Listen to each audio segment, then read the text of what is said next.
آپ دیکھ رہے ہیں اسلامک معلومات چینل۔ اعرابی پریشان حال بال بکھرے ہوئے رسول اللہ صلی اللہ علیہ وسلم کی خدمت میں حاضر ہوا۔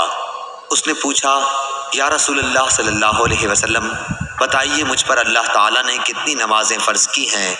آپ صلی اللہ علیہ وسلم نے فرمایا کہ 5 نمازیں، یہ اور بات ہے کہ تم اپنی طرف سے نفل پڑھ لو۔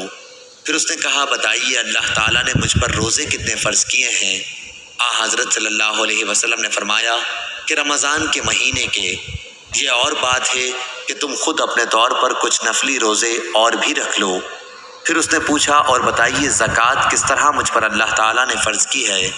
آپ صلی اللہ علیہ وسلم نے اسے شرع اسلام کی باتیں بتا دیں۔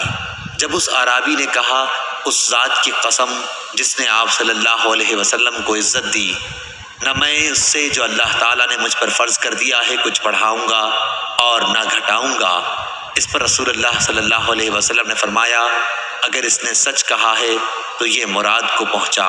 کیا آپ نے یہ فرمایا کہ اگر سچ کہا ہے تو جنت میں جائے گا؟ صحیح بخاری حدیث نمبر 1891۔